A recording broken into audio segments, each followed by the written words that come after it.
Welcome to the Tea and Trails podcast with Eddie and Gary.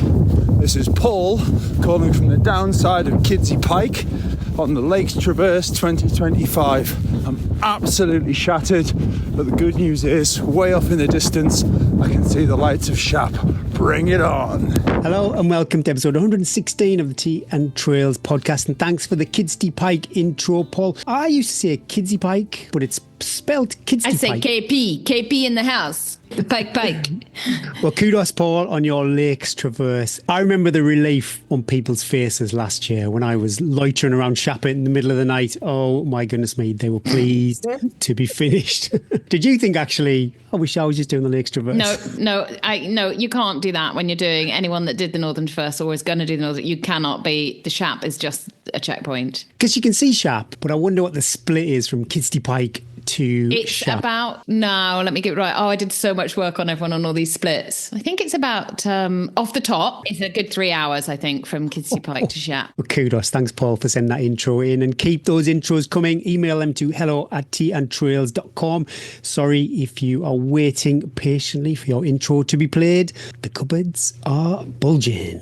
Kudos to anybody that does that in a race. Right. Hi, everybody. Hold on a second, please, caller. God, I'm not. Can you tell? I'm feeling the kids all morning. I'm like, right, I'm really lost. Where do we get to, Gary? I'm still going. Don't worry. Big hugs to all our patrons and everyone who has joined Patreon over the last week. For the price of a cuppa, you can help keep the lights hot and the mics on. Some Patreon and new discount code business. I know we mentioned it last week, but I thought I would say it again just in case anybody missed it. And don't stop what you're doing, don't scramble for a pen or pause your run or anything like that. We will share all the codes over at teaandtrails.com in the show notes or over at Patreon. First up is Centurion Running Store are now offering patrons 12% off and all our listeners 10% off. Over at centurionrunning.com, Talk Nutrition are offering our listeners 10% off all their orders. Over at talkfitness.co.uk and Life Jacket Skin Protection are offering 15% off for patrons and 10% off your first order. And don't forget, if you want a snood or a bobble hat, you need to add your address to Patreon. Do you know, I reckon now with all these discounts, all these lovely people that have offered us discount code for our patrons, if we could get some sort of Tesco, Sainsbury's discount code, you'd never need to go anywhere else. You've got everything sorted. Because Centurion Running Store, they sell everything you'd ever need to do with running. I don't think there's one product that you wouldn't find in there. And the knowledge of the people in those shops for every single race, you're there. You go stay in the Lake District with Joanna. While you're listening to your earphones, you've got some caps. You take your bike and it's protected. Your skin's protected from the sun. I can't see much else. You can enter races. You can get a nice mat. So we just need Tesco's or Sainsbury's. Which one would you choose? I'm a Tesco guy. Oh, you? Yeah, but I always feel Sainsbury's, when they knock on the door, when they bring you shopping, you probably don't get your shopping delivered where you are too dodgy for the delivery drivers to come. But mine likes. We do get our shopping delivered, Eddie. And Tesco's always seems to go. You haven't got this, you haven't got that. And by the way, that's going to be, you get the salad and it's like out of date tomorrow. How can a loaf of bread be unavailable in a supermarket? Lindy got in the van the other day. Oh my goodness me. So when they go, you're happy with your substitutes? I'm like, so happy, please just go. Just give me them. And then I'm like, what the hell? Toothbrush heads instead of toothpaste. No, that's not a good substitution. That's pretty wild. The other day she handed me the basket. Oh, it was so funny. She said, are you doing a podcast? Because I had the hoodie on. She said, I love podcasts. I was like, do you like running? She said, yes. I said, oh my goodness. Hand me your phone. Subscribed. Patreon, which tier do you want to be? Anyway, she said it's quite heavy, the basket. I was like, heavy? You don't know I am. She just pulled it out the van, handed it. My God, it was so heavy. I went, don't show the pain, Eddie. That's fine. It's totally fine. Oh, what a start to the show. This is what you guys come for. Thank you to X Miles Precision Mineral Hydration, Harrier Trail Running, Phoenix Light UK, Shocks and Protein Rebel for sponsoring this week's show. X Miles is a family-owned independent endurance sports retailer that provides nutritional goods, apparel and accessories to help athletes perform and recover at their best. X Miles offer a wide range of high-quality products from leading brands and their team of nutrition experts experts. Cyclists, runners, and outdoor enthusiasts can provide expert advice and guidance to help you reach your goals. Whether you're a seasoned athlete or just getting started, X Miles is the perfect place to find everything you need to succeed. Use the code TTRAILS10 for 10% off over at www.xmiles.co.uk. Lots of my athletes that were doing one of the triverses, when we have our pre-race call, we go through nutrition plan. Quite often I say, look, if you want to photograph everything, we talk, because everyone fuels differently. Everybody likes, the planning of the fueling. Some people send me the most incredible pictures of array of sports nutrition, and 99.9% it's come from X Miles, and they have just got a smorgasbord of goodies of all different. And I zoom in on the photos and I'm like, what an incredible mixture of bars and gels. But I love the way some people really go for it. Taste sensation, something different because I'm just the same. I'll just go for the same taste for 125 hours, but some people really go for it. I really admire it. I treated myself. I ordered some Stroop waffles this week from X Miles. Oh, I never forget that waffle you gave me in a dodgy car park. Wow, that next few hours went well, didn't they? Anyway, entries for the TN Trails Ultra Weekend are live. If you'd like a weekend of trail running, entertainment and camping in the Lake District, then head over to www.tntrailsultra.com. Very grateful. We are so grateful. Russell is not only wearing his cap, you're wearing it now. I wear mine every single morning. I pop on and I say thank you to you, Goku, for my TN Trails cap. I absolutely love it. If you want to look as good as Gary, Russell crushes it. I see pictures of Russell. To be fair, no offense. Anyway, don't forget, if you want one of these caps, Patrons can receive one with 20% off. What a steal. I'm glad you can pop them in the wash, because now I've been doing this heat training. Have you washed that one? Have you washed that cap? Yeah. I've washed them all, the bucket cap, every little You can't wear them. You can't wear night. Bryn, that was a law when we started the heat training. Bryn said, please don't wear the nice hats for the nice heat training. There's a special smell that comes off somebody who's doing heat training. Special. Do you reckon you could smell them just like if you're just walking around town? I was very self-conscious. I left the gym yesterday with all my layers on. You were disgusting. You were disgusting. I've got a great heat training story to tell you. Should we go into it? Are you ready for it? Last week, oh my God, last week was so the kids were at school for half a week and then they were on holiday, and the fear of God of those 2.5 days I had free to do all my work. But it's amazing. It's because I had such a busy week getting everybody ready for the races, talking to them, pep talks, What's it like as a coach when you've got so many athletes out there for one race? Do you know what, Gary? It was a little bit too much. I said to one of them this morning, I said, I must have hit that open tracking button, and then I'd go through them all, and then I'd keep pressing, and I'd be like, where are they? Oh my God. Like, I wake up in the middle of the night, refresh it, what they're doing, where are they?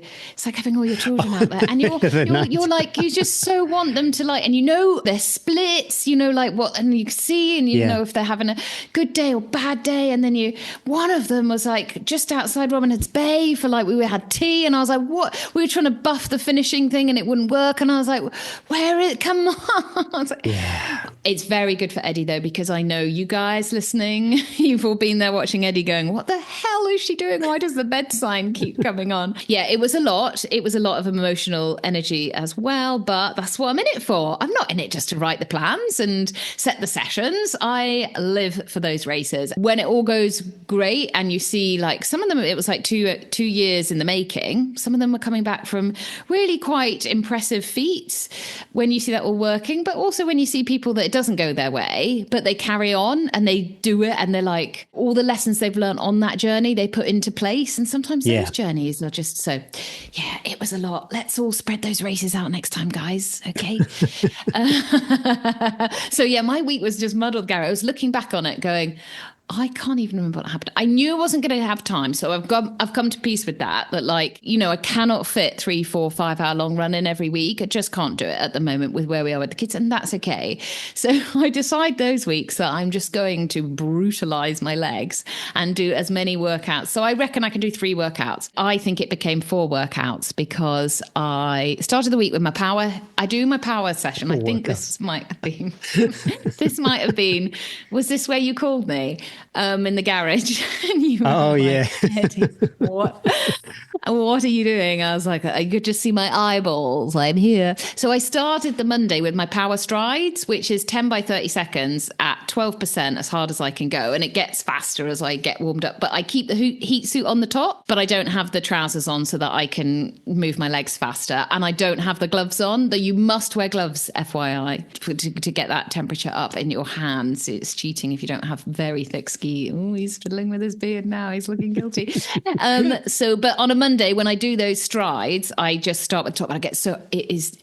I am pushing the danger zone. My heart rate's going high 160s. And when I jump off the treadmill, I can feel my heart about to come out. But it's not good for me, Gary.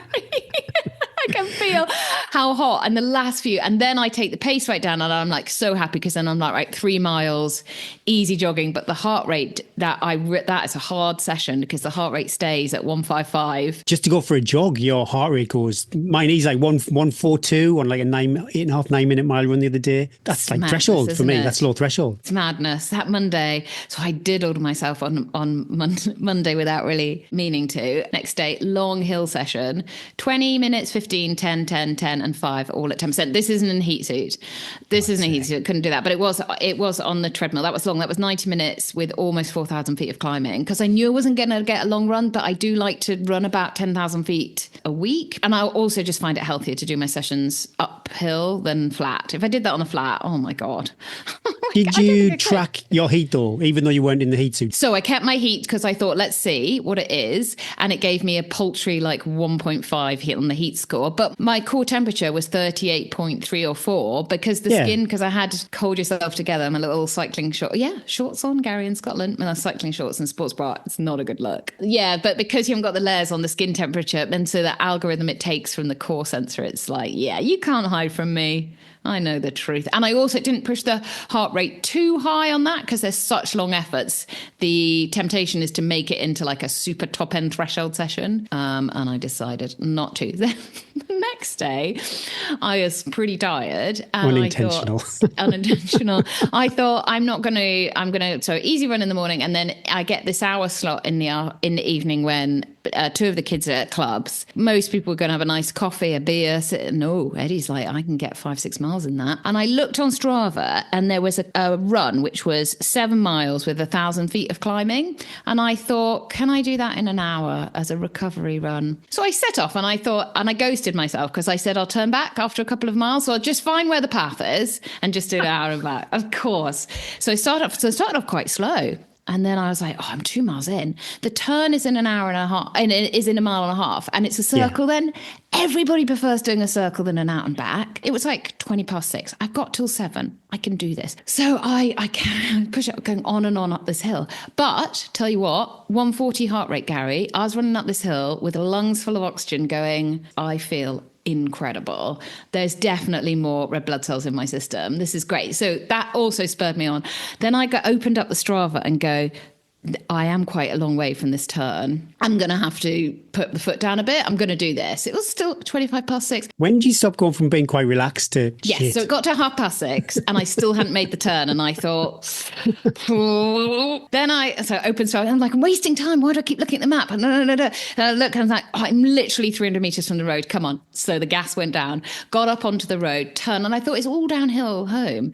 Running tempo hard downhill is awful. 20-7, Gary, 3 miles away, 20 minutes, and I've got to descend 1,000 feet. And then the last bit is back up 300 feet. Thank God I went for a wee, Gary, because I've had 3 kids and I had to run fast down this hill. I've not seen red out my eyeballs.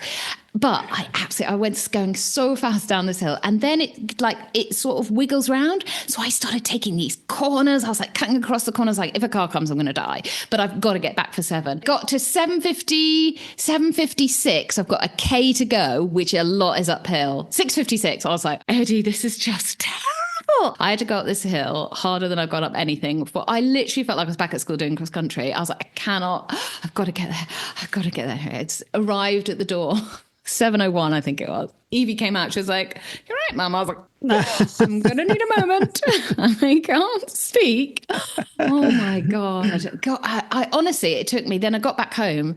Bryn was like, "Dinner's ready." I was like, I can't eat for another hour and a half. I've absolutely redlined that workout. I love it. Everyone's oblivious to what you've been Everyone's going through. oblivious to the fact I won an Olympic gold medal and I got back. Well, I absolutely loved it. And it was such a great loop, but I just don't think I could run it that fast again, even if I tried, because the fear of God. So guys, you want a good workout? You want to live a little bit on the edge? Do that to yourself. Go out. Introduce some jeopardy. 40 minutes. Yep. Introduce the jeopardy and get back in 20 minutes. As I was running downhill, my knees on concrete, I was like, there's no time. If I do my ACLs, I've got to get back. That was session 3. And then we move on. I didn't have an easy day. And then I did one more heat training. And as I was doing the heat training, I thought, I'm going to try doing a session with the heat suit on and see what happens and see what I can do.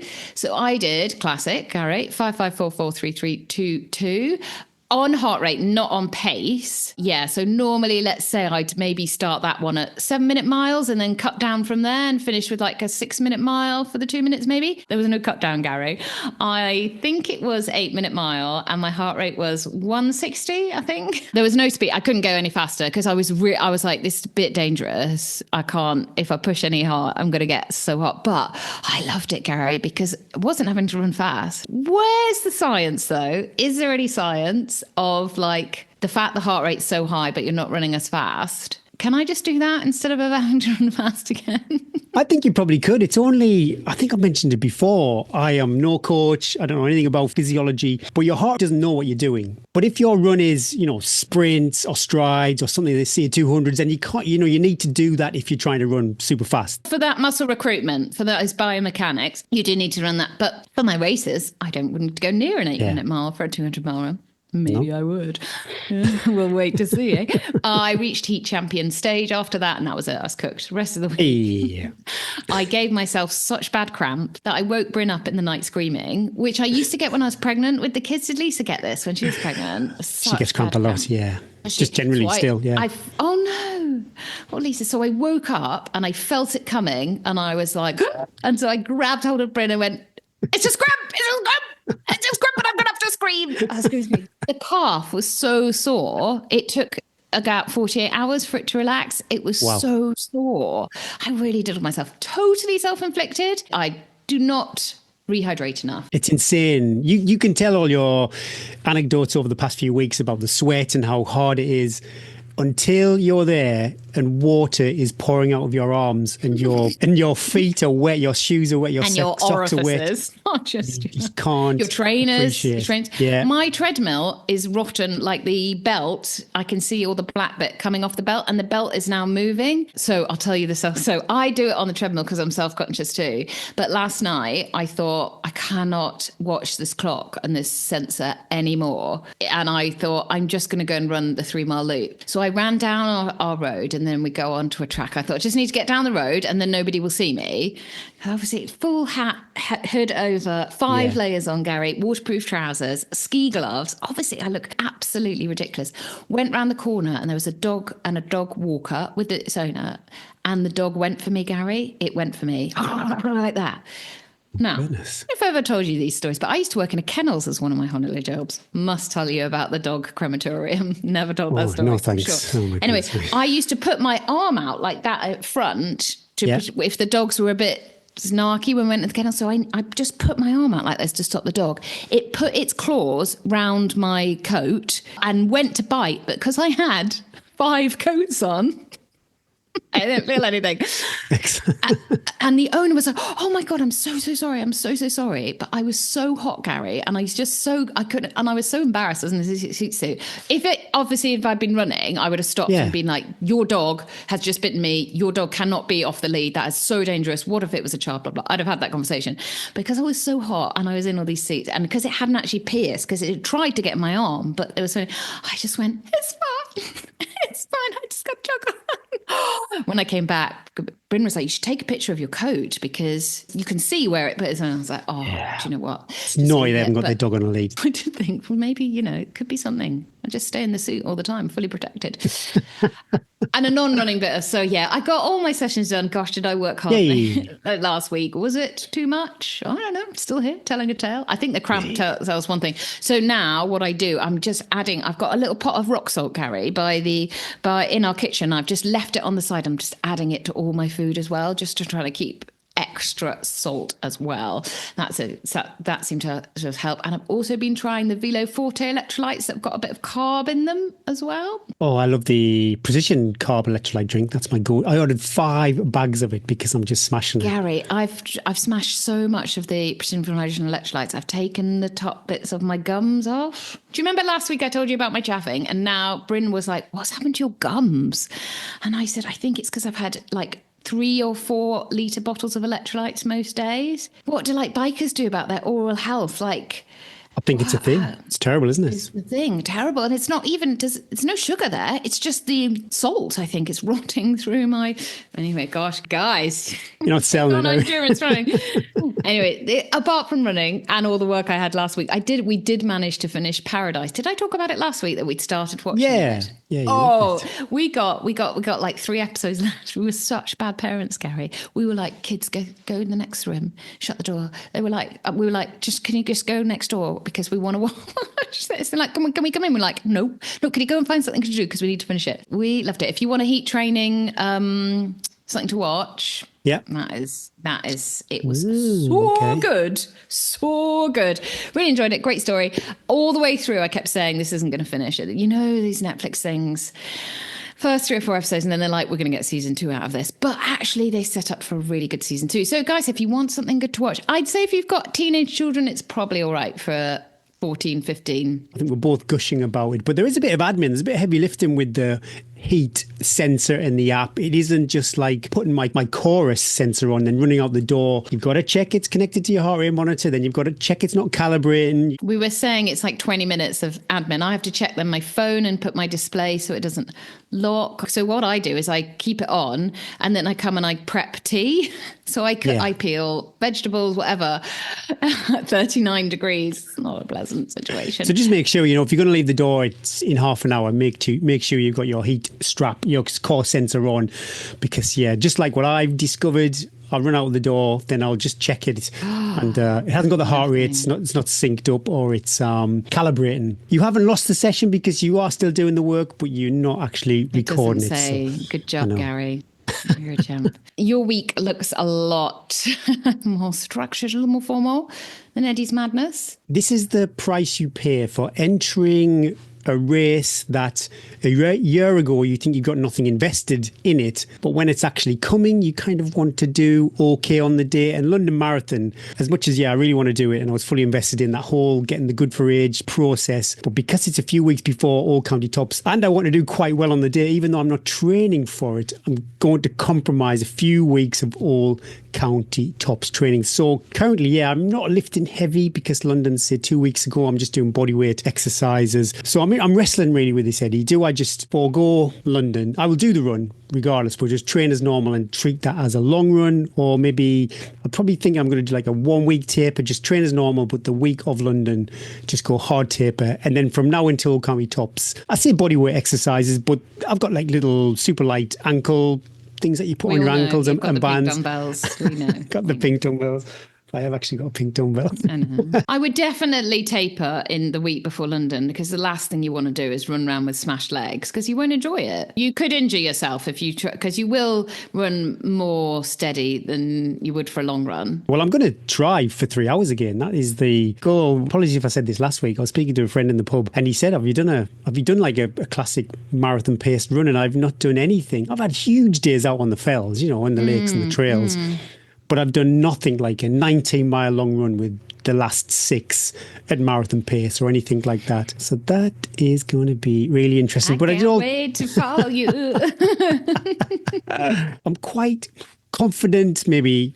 I might regret saying that. This chat, yeah. But I've always struggled. The long run with some marathon paced effort has always been a struggle in even when I wasn't really on the trails running. So the fact I haven't done any, and it's not my first rodeo. 2014, 2013 was my first marathon. If it was my first marathon, then I would be really super scared. But because I've never ever nailed those long runs ever, apart from on the day, I'm not too scared. I'm puzzled with why I think I'm going to go for 3 hours, because I'm fully committed to the Northern Traverse. I think we all are.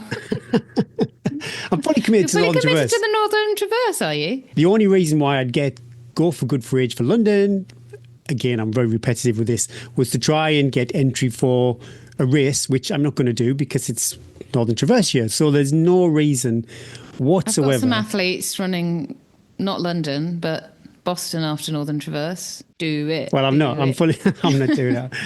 So yeah, but even if I got Good for Age, I'm not going to use it. And I'm finding also with All County Tops, I'm a bit annoyed with myself that London's distracted me this next few weeks. I seem to remember like 6 months ago you going, not invest in London at all, won't even worry about it. And I seem to remember saying to you, you lie. You lie. And here we are. Greedy runner. But I did all my strength sessions, like I said, just body weight. 2 longish runs. Well, one of them was 21 miles. So that is a super long run on the moors. It was a really good effort too. Nothing crazy, but there was definitely no stopping for photographs. And I love that. Wayne Stone's half marathon route with a little bit extra just to get that 21 miles. Then on Saturday it was 17 miles, ran Rex, ran to the gym, 5 miles on the treadmill at marathon pace, and then I ran home. And that 5 miles on the marathon pace took me to threshold, basically. Yeah. Basically it's tempered. But I look back at my effort for Manchester last year, and that's exactly where it was. It was tempo pace. It never went like 160s. It never went into like anaerobic. It was always that kind of mid to low tempo. So we will see. Garmin's still quite judgy when I finish a workout. It always tells me like 35% satisfactory, could do better. I'm not too sure. And then I did a heat training test. I've done a few heat training tests because I'm not formally doing this any protocol as yet. I just want to go for runs and see how it felt doing what I think I could do, how I would fit into my week. So that 5 mile on the treadmill, yes, it did go into threshold. It got my core temperature up to 38.9. I think they don't want you to go above 39. Is that correct for your core temperature? So that was high enough, but the skin temperature was only 34, and I think that is a little bit low. And like we've said, once you've hit that zone, say I left the gym and put some clothes on and ran home, you will still stay in that core temperature zone. You can go and have a cup of tea when you get home, dripping in sweat, and you will still stay in that core temperature zone. So I think I'm going to do in the future is I have a few of these steady runs, like zone 3 stuff, heart rate, and I tested it on one of my runs. I ran the loop of the village with Rex, fully suited up, called out by a few. Yeah. Why are you trying to lose weight, Gary? That was the kind of big takeaway. But I think some people just think, oh, they were like, at last, guys, he's doing it. He's doing it eventually. I think some people thought I was a boxer or something. I do see that quite often. People run around with hoodies and stuff. Is this what you were hoping they were thinking? I've always been quite judgy because years and years and years ago, I'd see people even running around in, say, bin liners just to basically sweat. They're cheating the scales. They're sweating out the weight. So I'd be thinking, what the hell are you doing that? But maybe they were pioneers, Eddie. Maybe they were ahead of the curve and doing this heat training. But I've worked it out. I can do a loop of the village. That gets me in that 38.9. My skin temperature is good if I've got all the layers on. So there's loads of opportunity to get in. I think I'm going to get this heat champion sooner than later. Social Sunday, easy 12 miles. So I did 3, really. If you look at it, I know 11 miles is probably what I class like a medium long run. Well, you did like massive amount of miles. Well, this is why it was only the 7 times 3 minutes for the actual treadmill workout, to try and spice things up, because I get a bit bored of my Brutal Labs workout or the Fitness Blender. No so way. I started to lean on you. I don't know if you've ever used it on your Garmin. No, they never. have little. I would rather die than do anything Garmin suggests me to do or I love it. It's like a little 20-30 minute workout. Could be core, could be a total body, like a little circuit, basically. A lot of the same exercise that I do anyway on Brutal Labs. So I've just been doing them for about 2 or 3 of them now. Brutal Labs, there's only so many times. I must have done, oh my goodness me. I've been doing Brutal Labs for about 10 years. So that is... And have you got Brutal Labs? Does it actually work? Are they? That's exactly what you'd say. If you saw my abs, you would go, Gary, They are brutal. And I'm loving the heat training so far. We will see how it goes. I've said it a few times, but yeah, the hardware for me is a bit glitchy. That's the only thing. I wonder if the Core Sensor 2, they've improved those kind of connectivity Oh, have you got issues. the one? Is that why it... Oh, you need to reset it. You need to Yeah, I've upgrade done all it. that. I've done all that. Oh, okay. Firmware's updated, done all that. So a little bit of a learning curve there. I saved a couple of frogs. I don't want to be... This is not virtue signaling, but some frogs were on my footpath when I was doing my run, and they were headed in the direction of a pond, so I figured that's where they're going. That looks like Sunny Beach, Bulgaria, over there. That side's like Magaluf. Ooh. What? So I took... Maybe they wanted to go Magaluf. Well, they'd been to Magaluf. They were off to Sunny Beach. I think it was like all-inclusive. So I took them off, I took them off the trail. As I ran off, I was... sometimes when you see things on the trails... No, I was much more highbrow than that. I was thinking, I wonder how far, basically from birth, how far a frog will travel in its life. So I Googled it when I come in. I love sharing knowledge. Busy. Listen to this. It's going to blow your mind. Okay. The common frog, this is not so impressive, but the common frog can travel up to 500 metres from its breeding pond. The common toad might travel further, roaming up to 5 kilometres.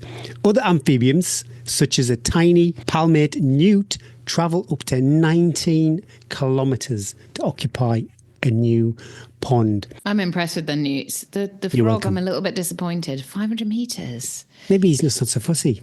He's but not the fussy, is the he? 19k, that's like, what, nearly 12 miles. That is... Yes. What would you call that? Middle run? Well, I was curious. I tried to find how far then that would equate to in human distance, in human kilometres, what the equivalent would be for that newt. Either way. You've gone way too deep into this. TV-wise, I've not watched it yet, but I fancy Mobland. I think it's on Paramount, if anybody... I've seen that picture come up. Ooh. Hello, Miriam. What's the dude who used to be James Bond? Pierce Brosnan. Dodgy accent. But And... it's got better with age. I think we'd all agree with that. You think so? Who's the guy? Definitely. He was around for a the couple. craze. And a bit of heat suit training. There's a big age gap there. But let me know. Wisdom. Wisdom, yeah. Let me know if it's any good. Moved on to 1923, so yeah, Yellowstone fans. And I think every time I see Harrison Ford in anything, I just think he can't be asked. Really? He's not. I don't think Harrison Ford listens to... Yeah, he's not doing it for me. Other than that... Well, he didn't put his address in, did he? So he's not. No, he didn't get his address. Other than that, just endless, funny dog videos. And my favourite's got to be when there could be 2 dogs in the house. One dog's done something terrible, ripped up toilet paper, ate some food, done something he shouldn't have done. And the other dog is almost like dobbing him in. Oh, I like that one. Yeah, I've seen that one. That's hilarious. What a week, Gazza. Well done. Proper solid training that, rather than just sweating your tits off on a treadmill like me. That's next week. Thanks, Precision Fuel and Hydration, for supporting Brew the Coaches. Their website and newsletter are such a good source of knowledge, articles to read, and YouTube content to binge on too. On YouTube, you can learn how to fuel an ultramarathon, what pro runners carry on race day, and how to nail your marathon prep. Check it out if you are London or Manchester bound. Or Paris this weekend. This is Paris. Is it this weekend? Yes, it is this weekend. I'm always amazed that Paris isn't a major. Is that just a money thing? Can you believe it? No, I think the French are like, we do not want to do anything. We are our own marathon. We had the revolution. We are fight for ourselves. These majors, we have nothing to do with them. Well, yeah, like I said earlier, I'm loving their carbon electrolyte drink. 5 bags. 5 bags, Gary. Think of your gums.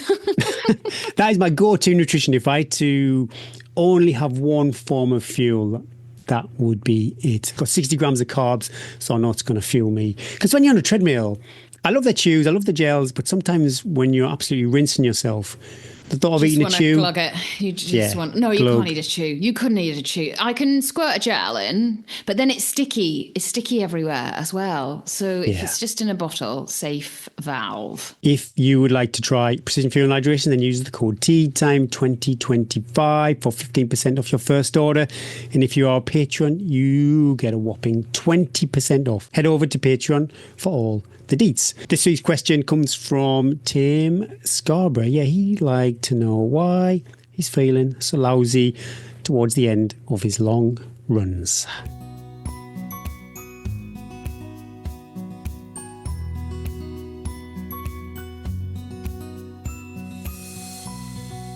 I'm 60 years old and have spent the last 12 months falling in love with running after 30 years of being bone idle. I've also fallen in love with the idea of running ultras, so I'm building up gradually to be able to attempt a 50k trail run in July and a 6-day 100-mile run I've cooked up for myself in February 2026. The last quarter of my longer runs always seems to end up a lot slower than the rest of the run.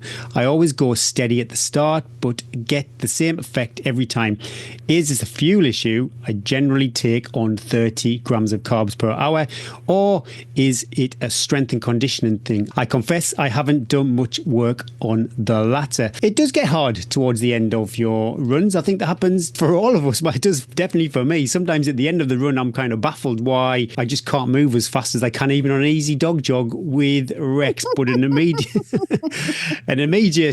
kind of red flag, I'm not too sure if that's the right word, but yeah, immediate sign there, 30 grams of carb per hour. That seems to be like an easy thing that you can look at there. Tim, who wants to go first? Eddie, what about you? Well, I was going to ask Rebecca from an athlete point of view, because you've been really working on your fueling and so you're feeling this. How have you managed to add a little bit more? So we should say, Tim, the first thing that from your question, kudos, welcome to the club. You're a little wee baby. Even though you're 60, you've got years ahead of you of running. Your knees are going to be moving.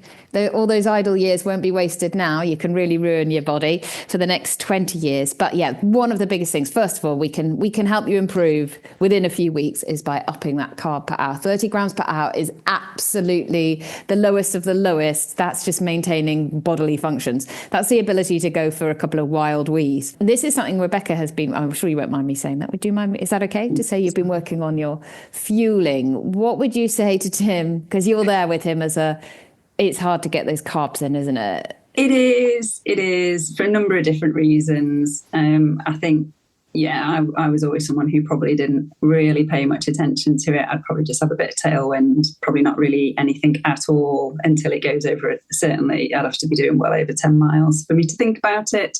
So I've really tried. And I really try to make it part of my training because it doesn't come naturally to me to eat loads when I'm running. So I've had to work on it. But I think undoubtedly it helps you feel better throughout the run. And I think the biggest thing I noticed, probably I think it helps you recover afterwards is a really important thing. So if you can sell it to yourself that I'm going to feel better during, I'm probably going to feel better afterwards, then at least you can pay some sort of attention to it. And it is really boring. You do have to look at labels and think, oh, that's 15 grams of carbs in a bag of hula hoops, right? And I've had to go to that level. And I've never been anyone who's ever looks at anything like that because I've never had to think about diet or weight or anything. So for me, it's really difficult to get into that mindset of actually having to count it in the first place.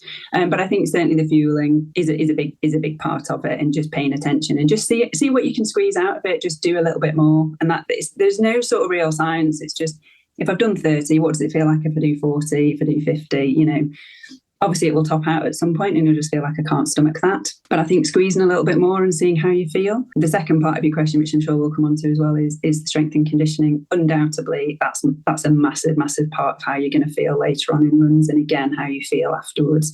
So both of those things, I'm afraid, are probably going to be non-negotiables if you want to do ultras.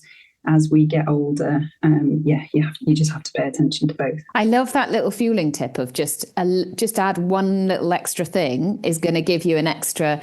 Doesn't even really matter what it is. An extra. Most handfuls of something have got 15 to 20 grams in, unless you're really unlucky and you got popcorn or something, I guess. And as Rebecca said, as you're working on this journey, you do need to, and it's so boring, I know, and it's a bit of extra time, is lay out your long run. How many hours I'm going to be doing? What type of terrain am I going to be running? What's the weather like? Because if it's a really wet run you're going to be doing, don't put in loads of stuff in packets that's going to require you to undo packets, because you're not going to do it. If it's falling with rain, think, right, I'm going to switch more to liquid calories because it's going to be raining, and that's what I'm going to. You also need to, be able to eat and drink your calories in all different ways, in all different crisps, sandwiches, gels. You want to be able to really mix it up as well. So you can have a little bit of fun. Is it fun? I don't know. Testing out what works for you. But I would say, a little bit of planning planning, especially that last hour of the run, the more you do it as well, Tim, the more you'll feel 2, 3, 4 hours. You'll get to a gate and you'll go, oh, I need a snack.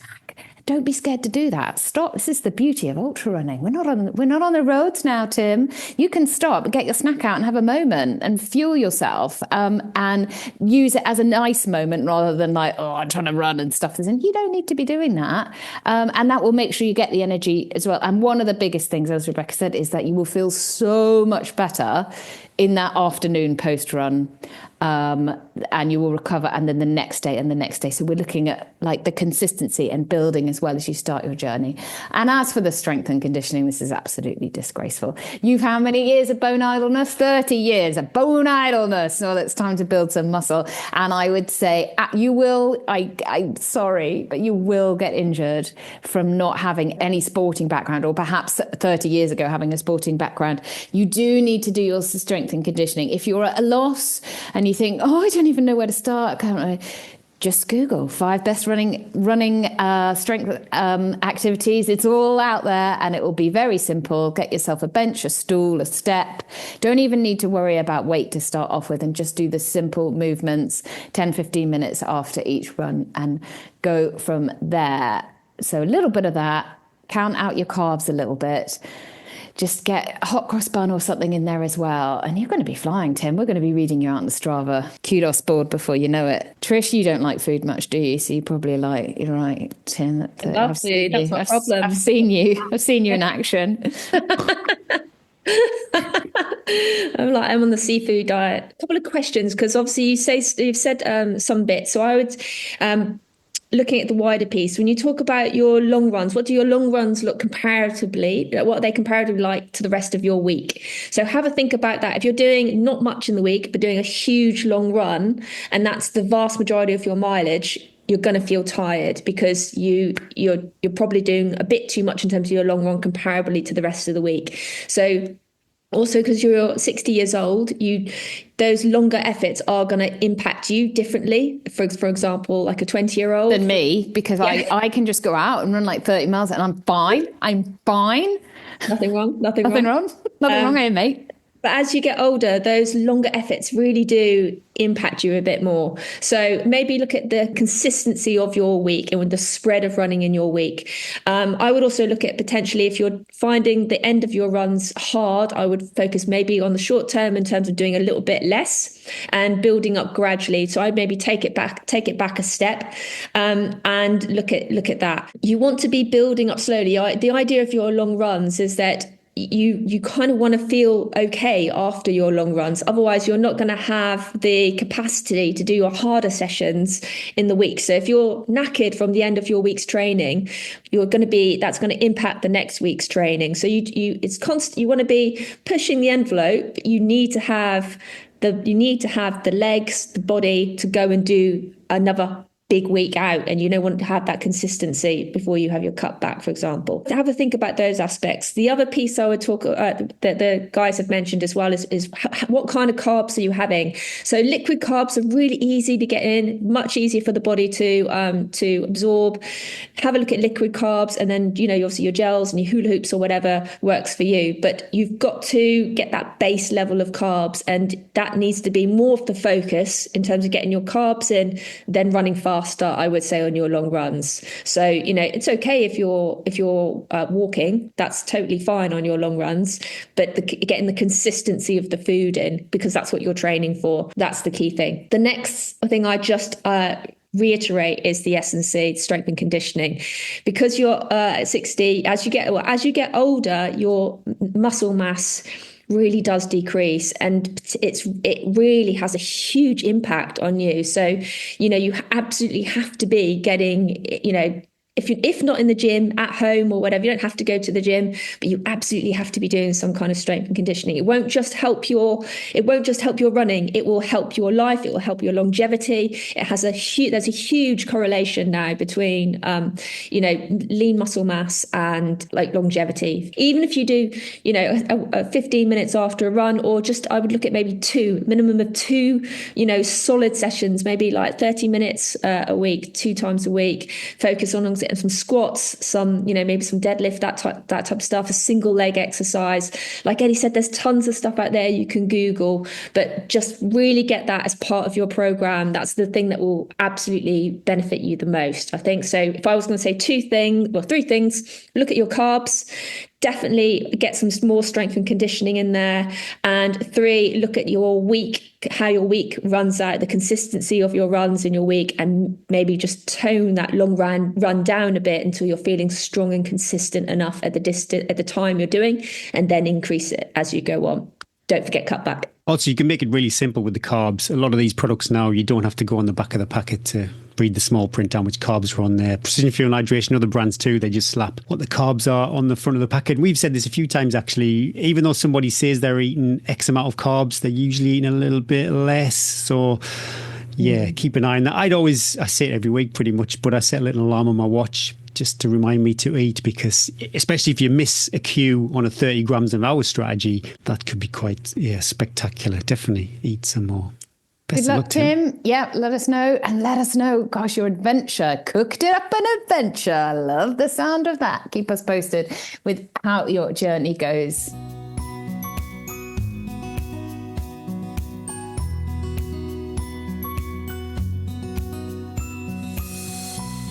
Thanks, Phoenix Light, for sponsoring this week's interview. The best design comes from the actual needs of users. Phoenix takes providing mobile lighting products with excellent performance as the goal, and born for harsh environments as its mission. Never forget where you started, and your mission can be accomplished. We've been really lucky to receive the new HL18R/TV 2.0 headlamp from Phoenix. A handy second backup light, or just a light if perhaps now with the lighter evenings. I wonder how many people were rocking their Phoenix head torches this weekend. Patrons can enjoy 10% off over at www.phoenixlight.co.uk. Later on in this episode, don't forget we've got the Phoenix competition. Seen a lot of that shared, liked, subscribed. 2 lucky listeners are in with a chance of winning this headlamp. This week we talked to Helen Ryvar, half marathon streak world record holder. I hope I've said that right. Helen started running in 2020, just before the UK went down into lockdown, and has since become a record-breaking runner. What an inspiration. We hope you enjoy our chat with Helen.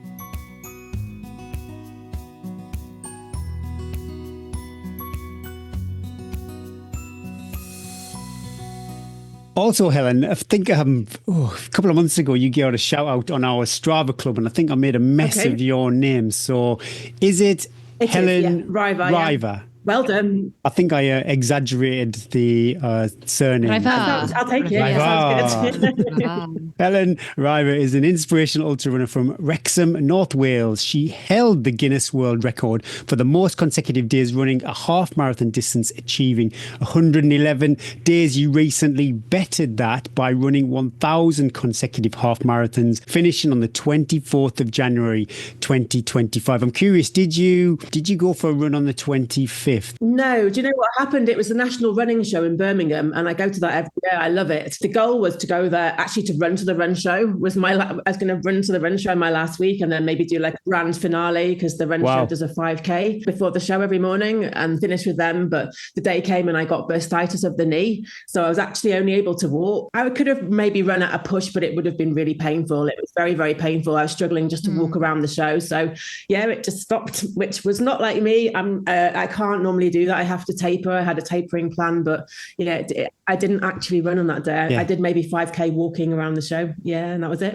And was the knee pain building up weeks before? No, or maybe just a month before. I just couldn't kneel. I woke up one day, and I'm a cleaner by day, so I'm up and down and left, right, and I just couldn't kneel down, and I couldn't get back up. I was like, crikey, I felt like a 90-year-old, and I knew something was wrong, but I chose not to go to the doctor, because obviously I wanted to get to the end of my streak. I didn't want to go to be told you can't run anymore and your streak's over. So I pushed through, and it did get progressively worse, to the point where it's like a sort of stabbing pain on the side of my knee. It just became too painful to even sort of walk, and I was limping at the end, but I did do it. I think the adrenaline and the endorphins just masked it and just got me through to the end. I made my mind so strong that I knew I was going to just get there. And I managed to make it to day 1,000. That's amazing. Well, this next sentence from AI kind of echoes that. Helen's story is a testament to resilience and determination. She balances her running with raising 3 children and managing her own cleaning business. Her routine involved early morning runs, often starting at 4:15 a.m. regardless of the weather. So 4:15 a.m., what time are you actually waking up? I'll be up at like 3 o'clock to do all of my faffing before I get out for 4 a a.m. 4:15 One run. alarm at 4 o'clock in the morning. So I had 15 minutes to get out of bed and get up. Oh. So towards the end, I'll be honest, I was sleeping in my running gear just to get up and get out. I'd down a pint of lemon water and off I'd go. I'd make sure I checked the weather, everything the night before, have everything laid out. All my kit was on rotation. So 3 pairs of trainers, jackets, all look the same, but I've got 3 of the same of pretty much everything. And just rotate. So yeah, I had to do it on purpose, and I had to run early because of getting the kids up for school, and then I've got a full day's work, and then after school I've got clubs, basketball and stuff with the kids. So I had no choice but to do it in the morning. So weekdays it was always 4 o'clock get up, 4:15 a.m. Start without fail. And you'd have no breakfast? Nothing, but I'd go to bed sort of 9 o'clock at night, and I'd carb load the night before. So I like carbs. Okay. So it kind of helps, and it gives me a good reason just to have them in. I think for me personally, I run best when I've got the food already in me and not eat and then go straight out. I noticed this morning's dog jog.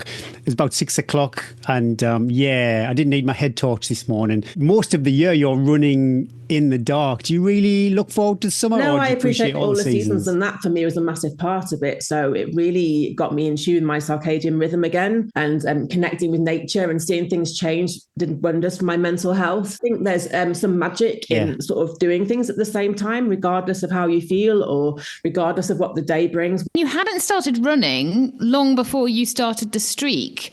So was it about 2020 that you started running?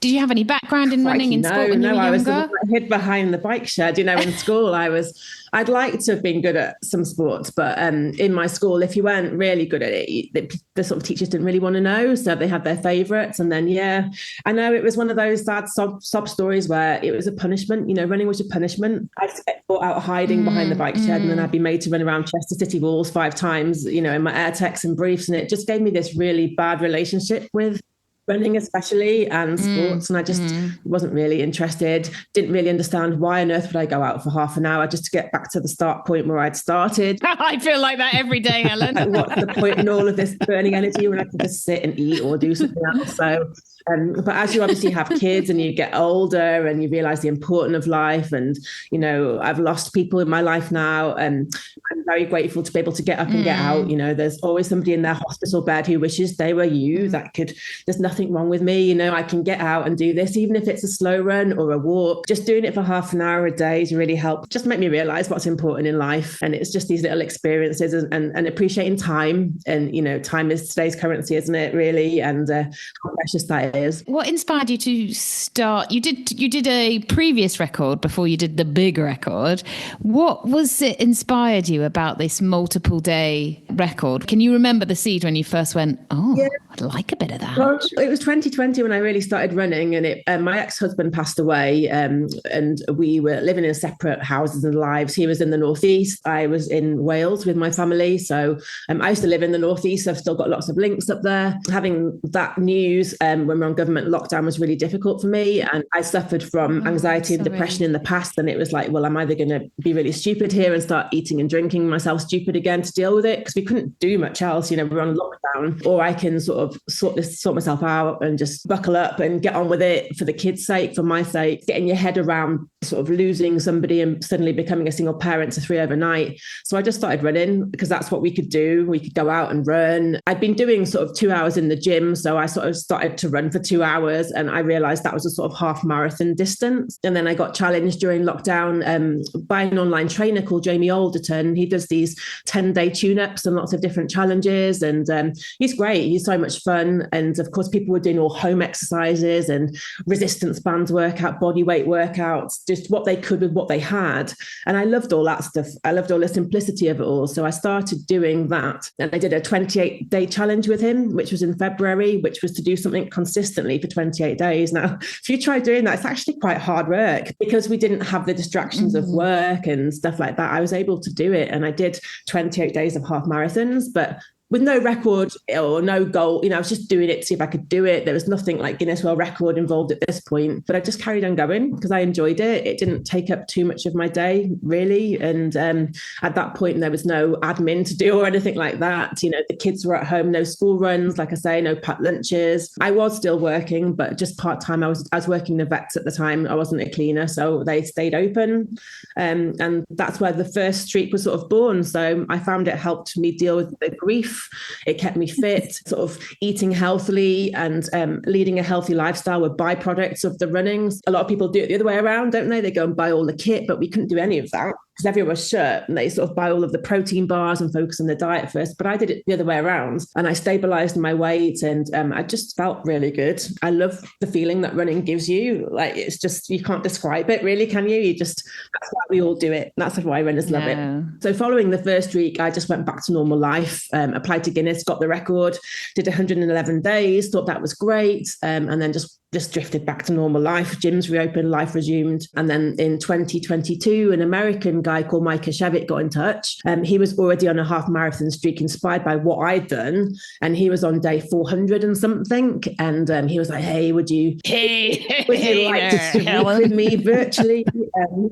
And I was like, crikey, Well, needs must, Helen, needs must. Well, actually, yes, I would. Can't deny he's a good-looking chappy and he's very, very fit and very, amicable and everything. And we started doing this thing on Strava where he would run because of the time difference. So I'd wake up and then I could run and then he would run and I would run and we'd keep each other sort of going for a little bit. As I say, he went on to run 1,078 consecutive half marathons. He kept pushing the bar more and more and more. So he made me realize I could go beyond my wildest dreams. My goal was 150 days, raise money for charity along the way. Charities that mean a lot to me, like Cancer Research UK and Mind, because my ex-husband had mental health issues and he died partly of cancer. So the streak for me started all over again. And it was the 1st of May. So the weather was better in the UK.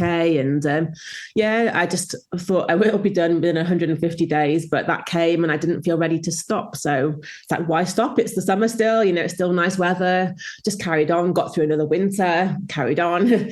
And the goalpost just kept on shifting and shifting. And it probably would have shifted beyond 1,000 as well. If I hadn't have got injured, I would have carried on. I always said, like Micah said as well, if we get injured, we stop. It's just a non-negotiable rule. We're not going to break our bodies, sort of break the mind a little bit when you do something like this. But I would never break my body, especially as a mother. You need to be fit and able for your children. So, yeah. Did you find like a community the first time round with lockdown quite solitary? Did you find, I don't know, people, was there anybody getting up at 4:15 and running with you in the morning? So the first streak was very, very different to the second streak. So as you've just nailed it on the head there. So the first streak was pretty much all by myself. We couldn't run with anybody. In fact, I don't think I did run with anybody. I just documented it all for Guinness. But the second streak, sort of the first 200 or 300 days were mainly solo, but following that, people started to come out at 4:00 in the morning with me. We had this thing, #4:00 Run Club. On my final day, I think there must have been over 100 people that came and turned up, and it was a storm as well. It was stormy weather,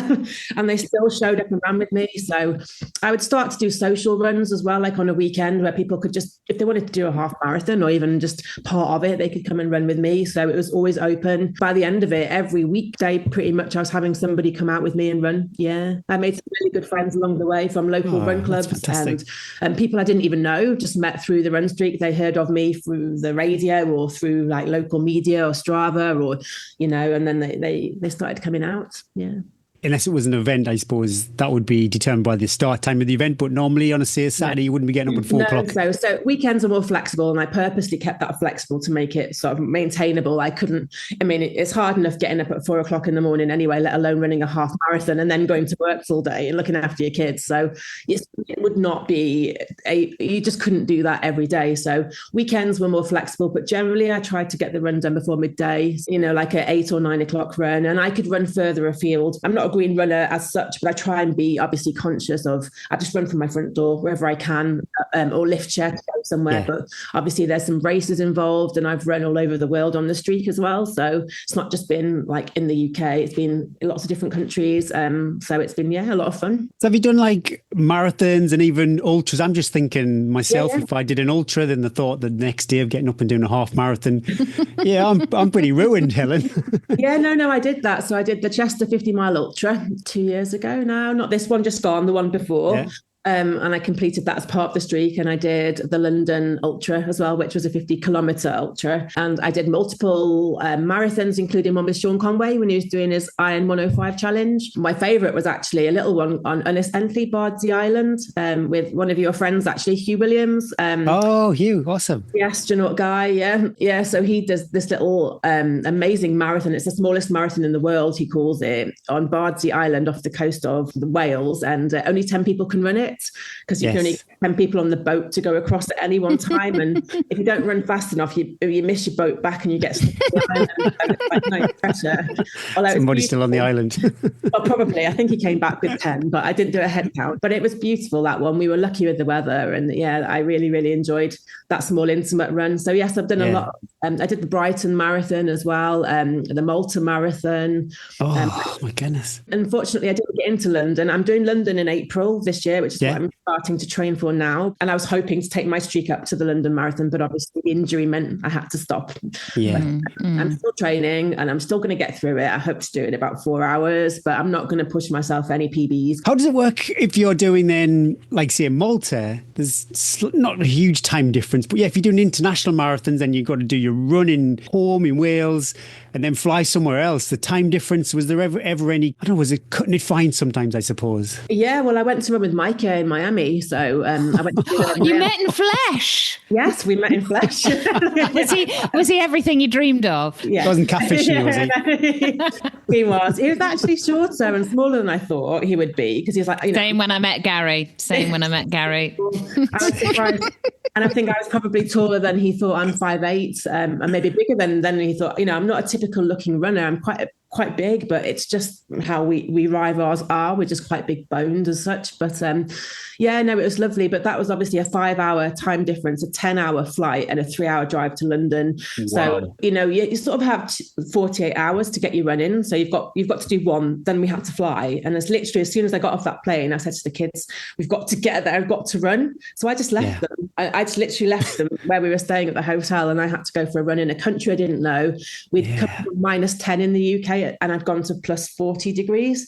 It was really, really hot. I didn't know where I was going. I was jet lagged. I hadn't really slept. Just eating, crappy aeroplane food. I wasn't fueled right, but just knocked it out. And I was there for a week. And one of those days was obviously running the half marathon with Micah. So a week's almost not long enough to go all that way. And when you're doing this every day, just to sort of get your head around it. So it's only been this last sort of month now that I've sort of started to reflect on all of these amazing runs that I've done. That's probably the hardest one, but Malta wasn't too bad. That was sort of 3 hours, and you could totally do that. But it was the marathon I ran there, the full marathon. It becomes normal, doesn't it? It's bizarre. Your normal shifted. It is. It's almost like a work shift, like something you just do. And I think of it more as a privilege and as time. So I think of a half, sort of 2 hours every day. Really, is it that much? 4 hours for a marathon, roughly. And it's not in the grand scale of your day. People watch Netflix for longer than that, don't they? Oh, guilty. Gary does. Gary does. You mentioned your children now. I'm curious, did your children ever join you on any of your runs? No, don't be that. They sort of support me. They thought I was mad for a long time, but now I'm like the local legend of everywhere in the whole of the area. I think they're kind of proud of me, but I did a little thing, which is like the 5-5-5 challenge after my streak ended, because I had to stop quickly because of my knee, and I had to do something to sort of bridge that sort of tapering gap. And it was to eat 5 fruit and veg, drink 5 glasses of water, and to do a 5K a day. So my kids came out on a few of those with me, and we sort of carried that going. So whether it's just walking or running or plodding, it's just nice to spend that time with them and reconnect, because we've sort of lost a little bit of connection, I'd say, over the last 3 years. It takes a lot out of you to run a half marathon. It's not just the running, it's the admin involved every day. posting to social media. It could take an hour, catching up with people then in the run club that I'd created, sort of created a backbone for myself, like extra work. I don't miss any of that extra work now. It's nice just to go out for a run this morning, just for the sake of running. I did go out for one day, didn't even record it. That felt great. Just so naughty. But I could never do that. No, I know it. Well, you should try it. You should try it. It's quite liberating. What are the Guinness World Record? What do you have to do in order to? Is Strava enough? They don't accept Strava. That's the problem. Yeah, Guinness won't, because you can manually upload something or you can manipulate it. So you've said you've run. You can put your own run on there and say you've done it when you haven't. I couldn't never even crossed my mind that someone would do that. That's blown my mind. You've got to ratify 1,000 runs then. Yeah, and the hardest thing is you can't upload as you go. So I couldn't upload after day one. So I had to find a way of sort of keeping track of what I'd done. I had to upgrade my phone twice to a terabyte of memory because I've got all these photos and videos. It's crazy keeping on top of it. So the only way I could do it, which I knew worked, was by putting it on social media every day. So I've got 3 years backlog. Every day I'd log on to Instagram and then that would go to Facebook and I'd put pictures and places and maps and elevation. Time, I guess. And whoever you've run with. So there is a complete record there. I use Polar Watch, but they would accept Garmin or whatever, Sunto, whatever it is you use. You have to have a watch to record it on. And they do like you to run the same route every day if you can. Shut up, Mr. Guinness. You can go and... I know. Can you imagine? I just couldn't do it. I have massive respect for my friend Marathon Woman 366, Hilda, who is over in Brussels in Ghent. I went to run with her and she did a lot of her runs around the same lake and I couldn't even manage the whole marathon. I got to 20 miles. I was like, it's killing me. And then I was on the phone to people, friends and family as I was running. I was like, they're like, you don't need to do this. You've covered your 13.1. You don't need to do this. You can you can stop and cheer Hilda on. I'm like, do you know what? You're right. You're right. There's a point where you have to make these executive decisions, but I certainly couldn't run the same route. So I had maybe 10 routes from my front door that I would do one way, then I do in reverse, and then I might mix bits of each run together like a jigsaw. Wild. Yeah. I do the same every day. I'm like, that bit and that bit together. Woo-hoo! On a Monday. You become very intimate with every street where you live. You know every pothole, you know every car, you know when there's a car that shouldn't be there, you know. They haven't put their bins back. It's Wednesday. They still haven't. What's wrong with Deirdre? Bins not back. They drink a lot of wine. I was like literally patrolling the streets of Wrexham for the last 3 years and not charging anybody. So has it been ratified, the record yet? No, I've only just submitted my data lab. Okay. I mean, that took long enough and I had to get help with that because it's a horrifically long process and their platform of uploading it is very complicated. So they don't accept files in GPX. You've got to convert them to KML, I think it is, or another format as well. And you need to put witness statements up. So you have to have people sign forms. You've got to put photographs, videos, your map for every day, your elevation. When did you stop? If you stopped at all, they want so much information from you. So every day I would check in at my local shop with the local newspapers and I'd get a photo with the newspaper because genius. Yeah. Backtracks, so little things like that. But ideally they do like bib numbers with all your numbers on. So you'll find some people do that. And really that's the best way. So the best way is to get a bib and to run the same route, but that's just not happening in my world. And if they turn around and say, well, we can't do it because of that, then so be it. But I just couldn't do it otherwise. I would just find it too boring. Yeah. Did you ever have to spice it up just to keep things interesting? I don't know, maybe you had a Marvel day or a Disney day or something like that, or find an object, go on a treasure hunt. All of the above. Wow. So I did sort of 5K loops in pajamas so people could join in. So we had pajama party at 4 a.m. Honestly, Wrexham had it all. Well, everyone's been sleeping. It's all been happening. We had what else did we do? We had like a buzzword thing I did where in my street group we'd create a buzzword for the week. Could be like red, or I don't know, find the number of the run you're on, for example, and just look out for that thing on your run and count the number of yellow cars. But yeah, we had to make it interesting, or else it gets boring. Like I do things like run, park, run. I know a lot of people do that anyway on a Saturday. Fancy dress quite a lot, so did Batman and Robin, 118, 118. You name it, probably pretty pretty much done it. But people would come out and do it with me, which is the crazy thing. Like looking back now, it's like, crikey, what were we thinking at the time? But you've got to do things just to break it up, especially in certain things when it can get really gloomy. Like it's just dark, you're running and you're coming back and it's still dark. So yeah, but head torch runs are always fun. Are they? You're so positive, Helen. We had glow sticks on the last day, which is a lot of fun as well. So there were like 100 odd people with glow sticks and head torches and high vis things going through the park, which was it looked quite good on video. Yeah. Oh, I bet it did.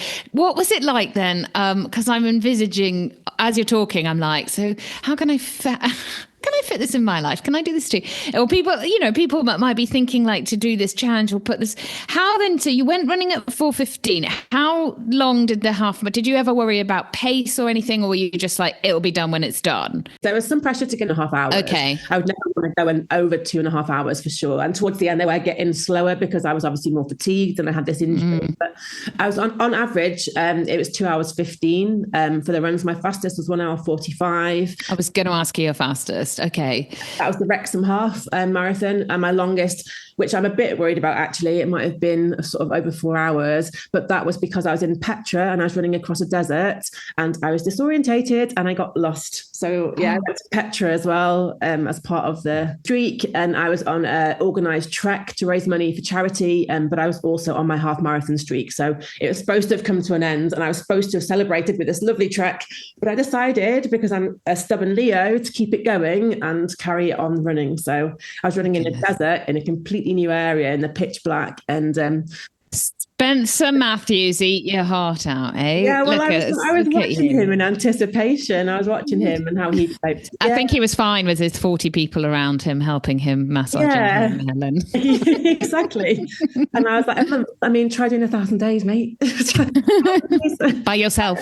Yes, exactly. There's no cheering on. There's nothing at the end of it. There's no medals, no T-shirts. Just, I've got to go to work and clean now. No, so tell me about that. So when you came back, you do your run at 4:15. So you get back through the door about 6:30, because I know, as with 3 kids as well, that time between 7 and 9 is actually this is this is where I often get a free workout. My aura ring goes, what is this you've been doing for an hour and a half? And then you're going to a really active job. Yeah. All day. What does your day look like then when you've done the half marathon? So I'd be back, sort of 6:30, 6:45, and I would be put the bath straight on and make a coffee and then go and do an hour's admin in the bath. So it would take me an hour to process what I'd done, to write it up, to send pictures to people that had maybe run with me so they've got a record of it too, and then to collaborate on Strava, Instagram, whatever with them. I'd write sometimes quite a lot, but I wanted to keep an online diary of how I was feeling during the week. Yeah. You can see on my Facebook and Instagram posts there's quite a lot there, but that would take up to an hour to do all of that. Yeah.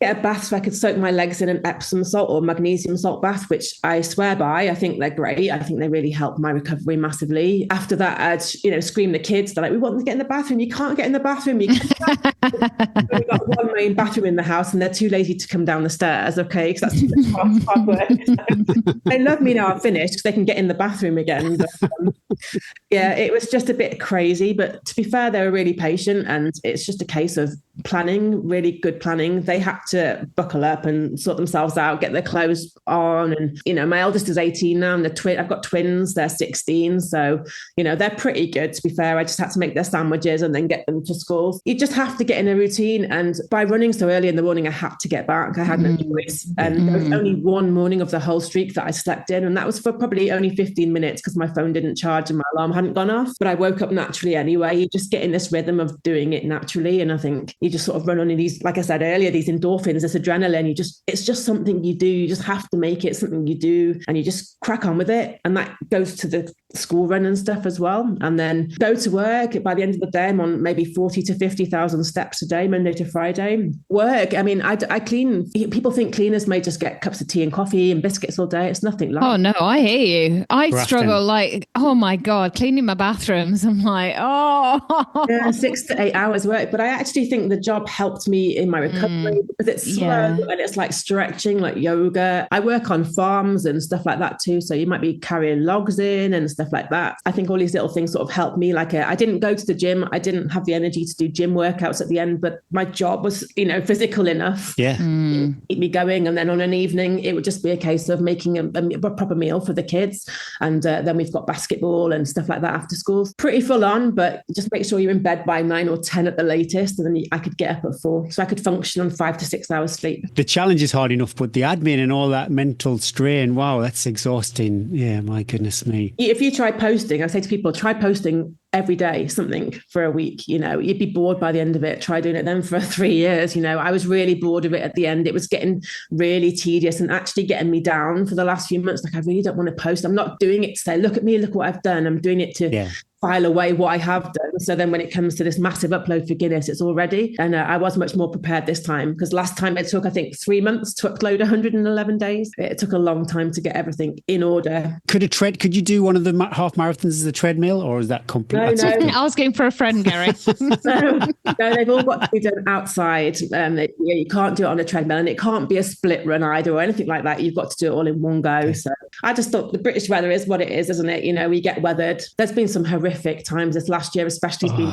pretty miserable, hasn't it? Storm after storm after storm. It's been horrendous. But you just crack on, you just sort of switch off to it and, realise you are waterproof, and there's a lot of worse things. All that's going to happen is you're going to get wet. Just keep telling yourself that. And the rain only batters your face going one way. You're all right coming there, and the next coming back. I live in North Wales as well, so it's quite hilly around here. So most of my runs would have maybe 200 metres elevation. Now, I know that doesn't sound like much to you guys because you do a lot of other stuff. It does. Yeah. When you're sort of climbing Snowdon, equivalent of like every single week, it's quite a lot, because a lot of other street runners would just choose completely flat, and it's undulating as well, so it's up and down and up and down. But I think again that strengthens my body. I'm grateful. I think if I'd been pounding the pavement on the flat for 1,000 days, I would have definitely got more injuries. You talked about having 3 pairs of shoes. What was your trainer shoe of choice? Hocker Clifton all the way. Classic. Gary and I love a Clifton. I've just got a new pair actually, because I melted the sole off my old pair doing my heat training. Oh no. They're in a sort of dusty pink, which I'm not sure about the relationship I've got with them yet. I have to go for the men's usually, because I'm quite a big foot, so I'm a size 8, but I actually go up to size 10 in trainer. Even the Cliftons, and I always bought them in a wide fitting as well to allow my feet that time, because I've done races before and ultras where I've obviously lost toenails and things, and I figured it's just because my shoes are too tight or too small, so it's just don't allow that to happen. So they might look a little bit clownish, but they're pretty much all black. Actually, my favorite plain are really underrated to look at, but they're the most comfortable trainers, and I had literally no injuries apart from the last day. So even the doctors were like, we have no idea how you've done this, and not, it's a common injury to have bursitis of the knee for a runner and a cleaner. I guess your 2 jobs together are like, they're not helping really, are they? That knee joint is being excessively used in both during the day and at 4 a.m. Probably be kicking the Henry Hoover around, to be honest. It was my right leg. Get out the way.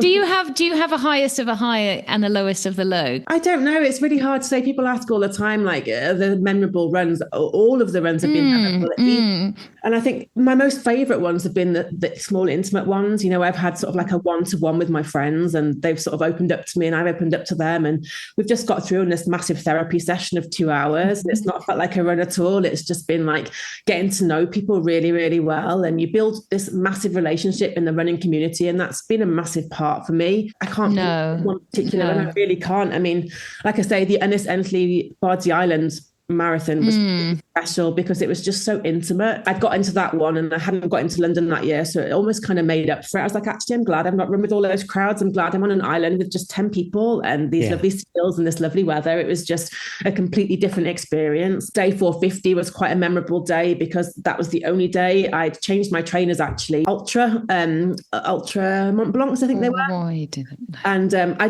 just liked the look of them. I didn't even think much more into it than that. But they were obviously zero drop, and to go from these really padded trainers to zero drop was a bad move. And you must have felt like you were running on the road. You must Your have been... Achilles would have been screaming. Oh my goodness. It was. I was 10 kilometers in. I'm like, this isn't working for me. Something's not right here. And it took 2 weeks to recover after that, running really, really slow. If it works, don't change it. It's the best advice, isn't it? That's what I believe. I think when I ordered my new Cliftons, I thought, this is the dullest shoe on the market, but I love it. And every time I put it on, I'm so happy that it's fine. It causes me no pain, nothing like that. Do you think doing a streak like this, do you think you get fitter, whatever we class as fitter? Do you feel like, or do you feel it slowly breaks you down?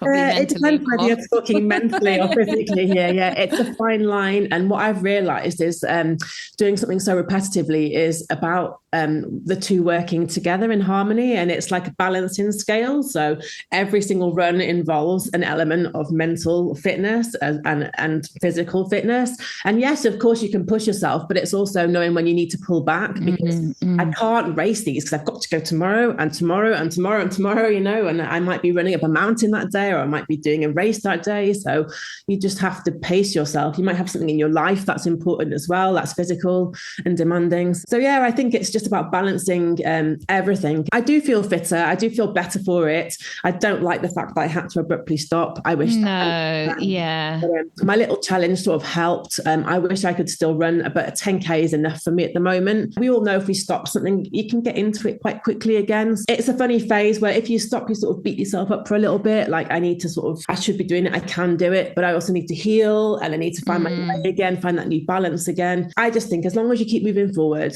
you know, there's that Buddhist quote, isn't there, where you've got the river and you've got rocks in the river. You know, you're the runner, you're the river, and you're going to hit these rocks, but the flow keeps on going one way, doesn't it? It keeps going forward. So keep moving forward. I think it's going to be okay. But this year for me is sort of like a fallow year. I'm going to do a few little things, but nothing major. The kids are 16, so they're doing their GCSEs. And you've got a big year in your house, haven't you? Oh yeah, so I think they need me to be around for them at the moment. Just a general shouting. Mum just needs to do shouting. They need to slam the doors. You just need to get that sort of balance between, have you done anything? What have you been doing in there? You've been in there for an hour and a half. You're still not dressed. Yeah, you know it. You know it. So yeah, I'm going to look after myself a little bit this year and take it back. And I think sort of giving myself up to a year to recover is quite acceptable when I've done something for 3 years. Like when you think so every day, you know, I think people don't talk a lot about the recovery after you've done such big events, like how you deal with it, because I found it difficult.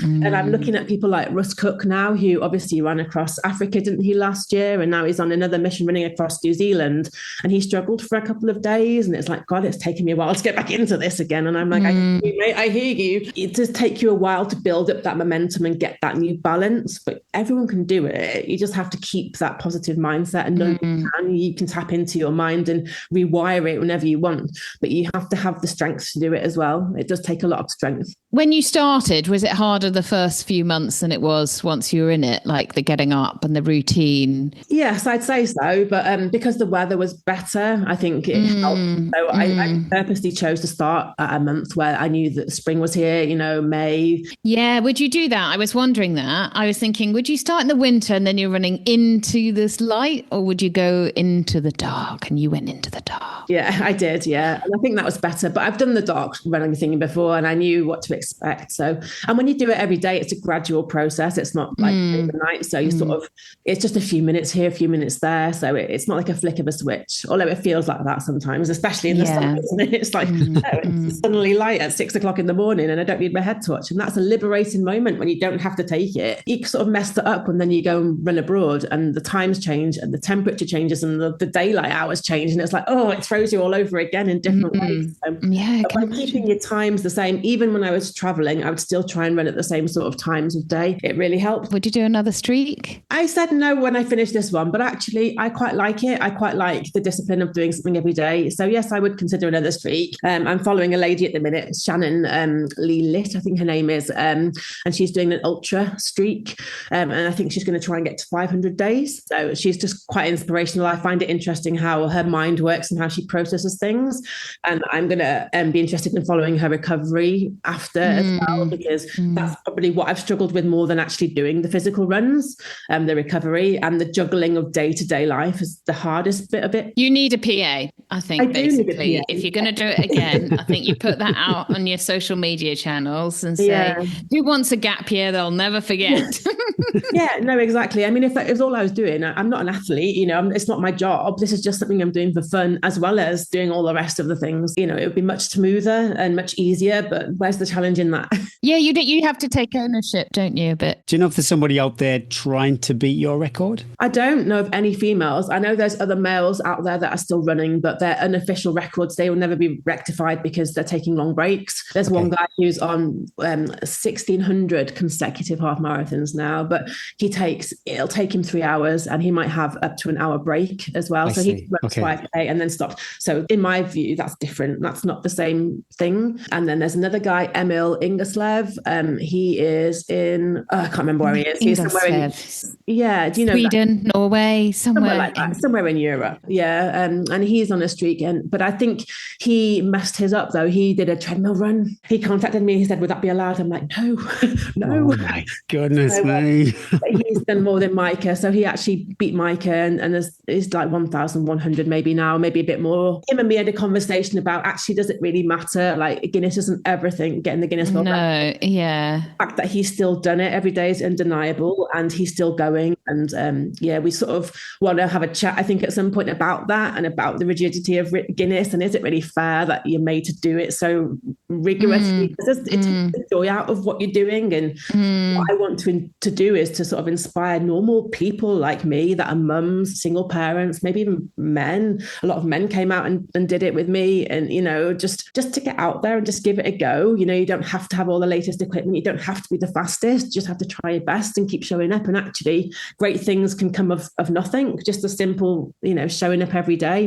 Did anybody sponsor you or support you? Was it expensive? Yes, it was expensive. It was all self-funded. Hocker sent me one pair of trainers. Wow. I'm very, very grateful, but they sent them. I opened the box in anticipation and they were white. I was like, I live in Wales and it's in the UK and they're going to get absolutely knackered in 5 minutes. So I tended to keep them for like races or fancy dress where I could wear white trainers, but it's a shame because I'd love to have worn them. Protein Rebel sponsored me, so I get support of them and they're great. I use their products, so their gels on longer runs, anything up to a half marathon I'm generally okay with, but anything longer I do need gels and some sort of nutrition. But no, it was all self-funded. So yeah, and it cost quite a lot of money to do things like the trips abroad. Oh, beg your pardon, AJ Bell gave me places in all their runs, so I'm grateful to them as well. Corsa sponsored me to go over to do the Malta Marathon, so yeah, I'm grateful to them. I met them at the running show. But apart from that, I mean, I'm paying for like 3 kids in tow as well, so it does become expensive. And then plus you've got to work out who's going to look after the kids when you're in a foreign country and mum's gone off to run for 4 hours. The logistics. It literally is the logistics of the hardest bit. Anything else? Any other big races planned this year? Say races and I'm helping out with the She Ultra, which is one of Hugh Williams' races as well. I was hoping to run part of it, but no, I haven't got any other big races purposely though this year. I think it'd be next year that I'm going to make a comeback and do some big stuff. I'd love to do a 100-miler. The most I've run in one day is 75 miles, but I'd love to do a 100-miler race and get back into some long endurance stuff. And really inspired by what you guys chat about on the show, because there's all these amazing races. So Helen, was that 75-miler part of your streak too? No, that one wasn't. No. Gary was like, my knees the next day. No, the furthest I did was the 50-miler, which was actually 50 miles. But I mean, that was hard enough. Yeah. Yeah. Wow. Oh my goodness me. Incredible. Quick 5 time. One thing you can't live without. Hocker Clifton's. I love that this podcast become a Hocker Clifton love show. Let's make sure we tag in Hocker. Free Hockers for everybody. Oh, what's your go-to karaoke song? Karaoke? Oh, crikey. I don't know.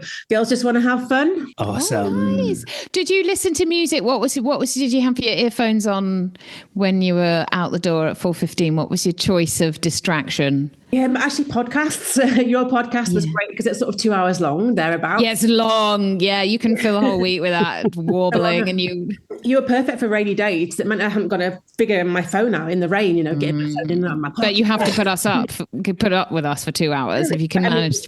Your laugh at 4 a.m. is absolutely incredible. Yeah. Oh my God. Can you imagine Eddie at 4 a.m.? Shut up. And your stories about the kids honestly had me in hysterics. Anyone me like going to the sort of graveyard shifts must have thought she's a woman running in fancy dress, laughing to herself. Oh no, you were. I'm sure by then Wrexham were like, there she is. She's just gone past. Yeah, she's just laughing. Yeah, she's fine. She's fine. As long as she's not crying, she's all right. Oh, no podcast actually, but a lot of the time towards the end, I was listening more to. I was chatting to people, and just listening to nature. But yeah, of course, music. But it would range from anything from heavy metal to like top 10 hits to just depends on your mood, doesn't it? Or random things my phone would shuffle. God, it came out with some awful things, but you just sort of leave it, and just because it's too much hassle, isn't it, to keep yeah. Sometimes I go with the kids' choice and I'm like, I just can't be bothered. Or your brain's turned off and then you realise like 10 minutes, you're like, have I been listening to the same song for 10 minutes and I haven't noticed? Yeah.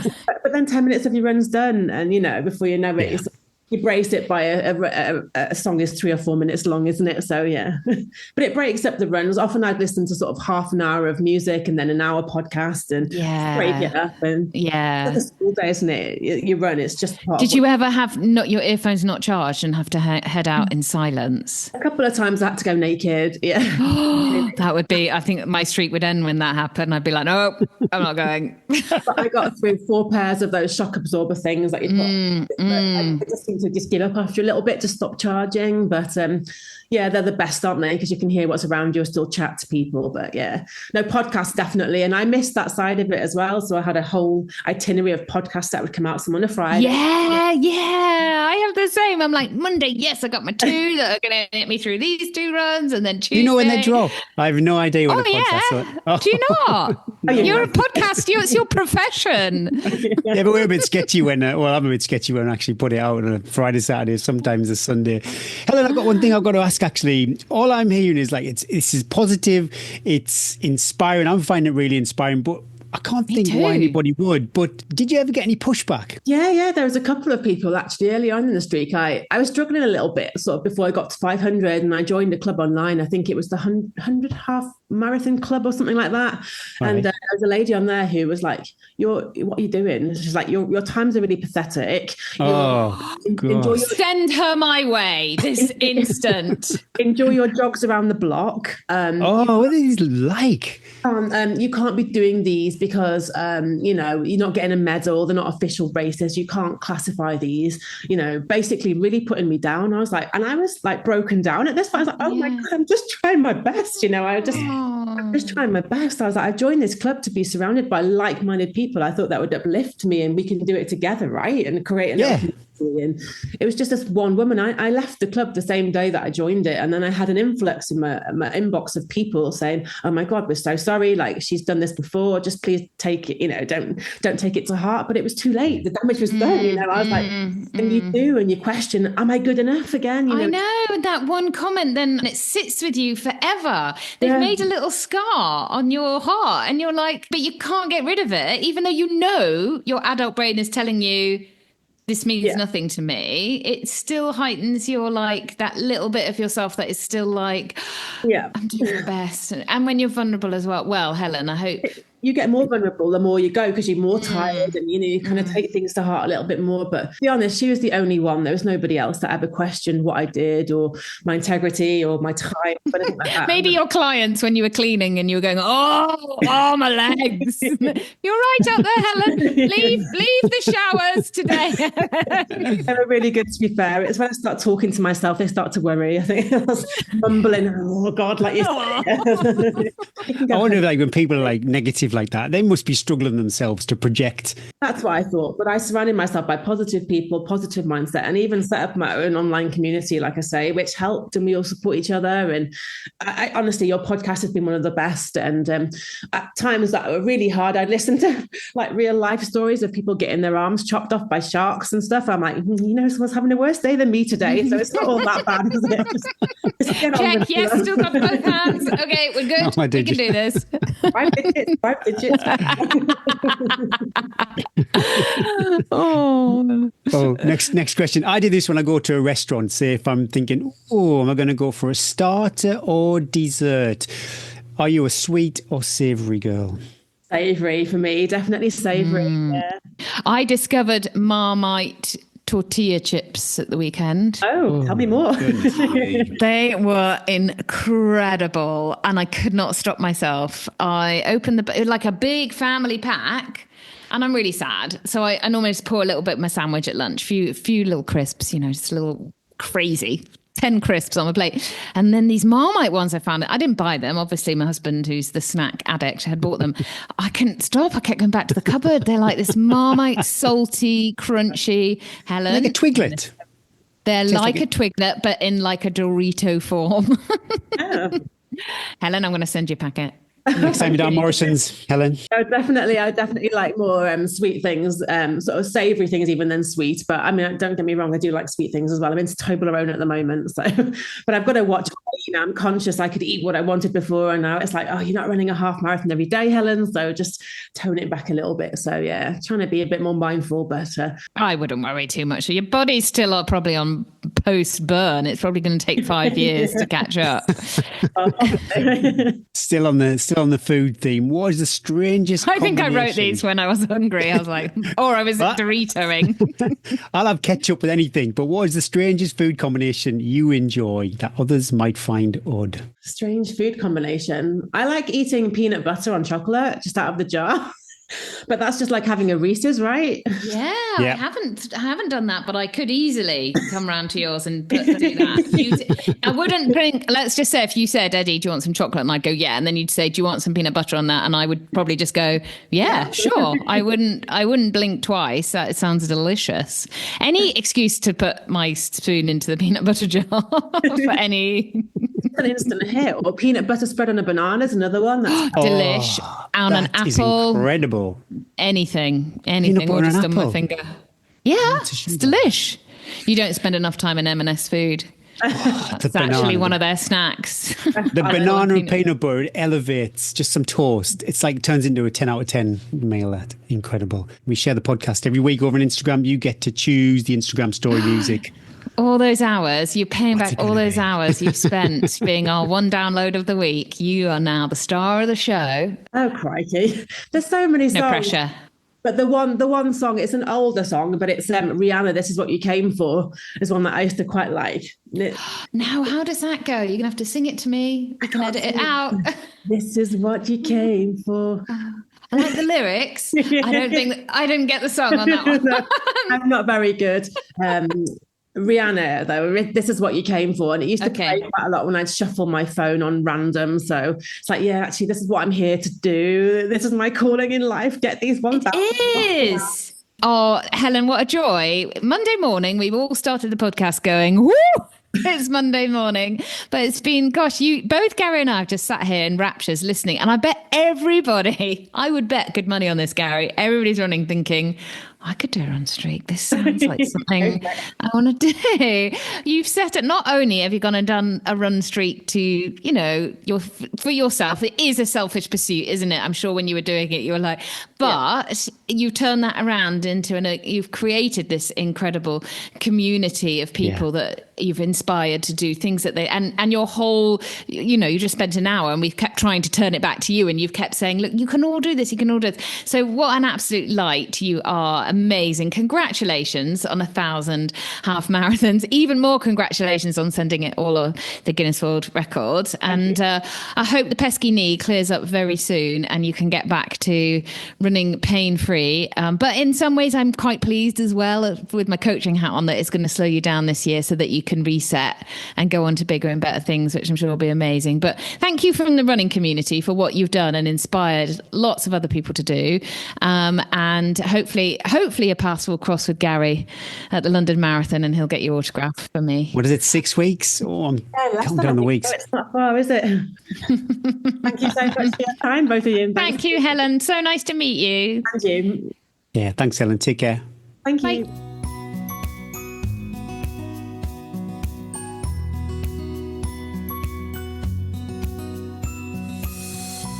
Thank you, Harrier Trail Running, for sponsoring our Strava Club and Tales from the Trails section. Harrier is the UK's fastest growing brand for trail runners, providing specialist kit designed for superior fit, comfort and function with the best customer support. Check them out for race vests, waterproofs, poles and other trail essentials at www.harrierrunfree.co.uk, where you can also download your free copy of How to Run an Ultra Guide. Use the code T10 for 10% off site-wide, or check out the brilliant trail bundles for a special 20% off. Keep your eyes peeled. I saw on their social media got some new products being tested out by two former guests over on Instagram, Sam Skinner and Sana Duthie, rocking the new Pro Range kit from Harrier. Super exciting, and they're putting together a team too. Yeah, watch this space. First up in the Strava Club is Jamie Poole, 70.8 miles for the week, longest run of 40.9 in elevation, 2,372 feet. Request to follow, but what is that 40.9? I'm trying to think of other events. I've been so invested in all the various traverses. Wonder what Jamie has been up to. Next up, Mark Smicky, 73.1 miles, the longest run of 31.3 miles and 18,199 feet of vert. His Strava's not private or request to follow, but his activities must be. I don't even know if you can do that. You can still have an open profile, but you can kind of hide your activities because there's nothing on there basically. But yeah, shout out to that. Over 18,000 feet of vert, and the longest run of 31.3 miles. So again, what's he doing? Yeah, it's not completely out of the realms that it was. You know, we always ask this, everybody, and I bet you're like, why do you always ask? Because often the people then send us a message and tell us what we're doing, and we live such interesting, exciting lives that we like to know. We're that nosy. I just like to know. The guy that climbed all the Box Hill steps, he said he found us, and he said, I enjoy that session. It's kind of fun. I said, I don't like your kind of fun. My kind of fun is a Club 18 to 30s holiday. We've got another request to follow. Lucy Bird, 69.9 miles with the longest run of 42.7 and 12,198 feet of vert. I wonder what the distance for the Moors Traverse was, or the Dales Traverse. I've not checked. Hello. Well, Moors is, I think it was a little bit further. Lakes is 100k, so it's a little bit short for that. But the Moors and the Dales, maybe. Kudos, Lucy, and kudos to all our Strava Club members. It's been a busy weekend for super long running. I didn't even realise this was going on. I looked on ours because there was some big numbers over on Strava. So we don't normally like to celebrate who's at the top. But I noticed the Pennine Bridleway, 270 was this weekend. Also, like we said, the Northern Traverse, the Dales Traverse and the Moors Traverse. I can't wait for next year when the entries open. What a route and what an experience. I've really loved watching all the social media and all the dots move across the country. Too many listeners to give shout outs. Well, we'd be on all day. But I got so many lovely messages from people, and people saying, we just met so-and-so at the checkpoint, and they say hi, and I was like, guys, focus on the race, but thanks. I love it. That's been lovely. So lots of people repping the various bits of merch too. It's been really heartwarming to see it. But I am going to give a shout out to Petra. You've got a favourite, haven't you? You've got a favourite. Petra Bristovel, but only because Petra and I bumped into each other quite a few times. She did the Sedgefield Cross Country. She was in the Tea and Trails Ultra Recce. Petra asked a while ago. Petra was a brew of the coach's question when she got the Ultra Lean, which led to a DNF at last year's Northern Traverse. Anyone knows if you towed the line for a Northern Traverse last year, her Northern Traverse journey started a long time before that. So Petra's invested years into this race, and it was great to see Petra's dot in Robin Hood's Bay. Yeah, kudos. Well done, Petra. Tales from the trails. This week's Tales from the Trails is from Lee Bailey. Race week was not as advertised. Rather than easy runs, macronutrients and lots of sleep, it became a late Sunday night blue light to an air-conditioned cubicle with an uncomfortable chair as a bed. Running was the last thing on my mind. With excellent care by those from WAST and BCUHB at YGC, Megan was allowed home on the following Thursday, but she wasn't quite herself. Running was the last thing on my mind. Thanks to Natalie Bailey, I was persuaded to stick to the plan and to travel up to the lakes for the Lakes Traverse and to put the last 16 weeks of training into practice. With the support of Mum and Dad, we left on Friday afternoon to travel up the M6, but running was the last thing on my mind.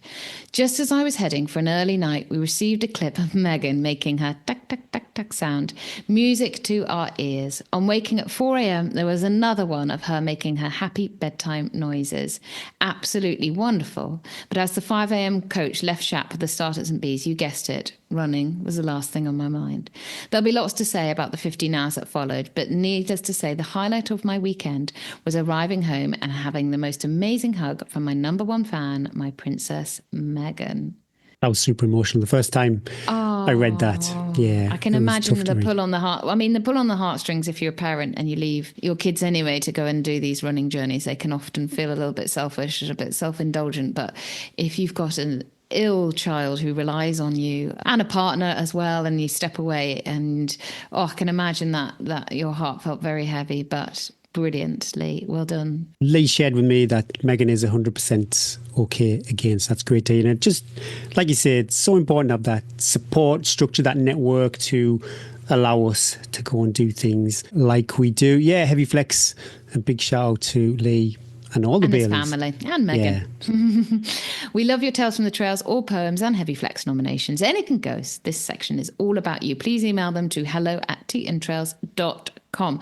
We do have quite a lot of teals from the trials from the races over the weekend. So if you sent one and you're like, hey, hang on a second, don't worry, my friends. We shall read them all. They will be coming. We shall drip feed you with these wonderful stories of you wonderful runners. Hot reviews from You're Apple hot, Gary. Podcasts. We're both really hot. Brew Do Labs you reckon? and Super Should we do a podcast once?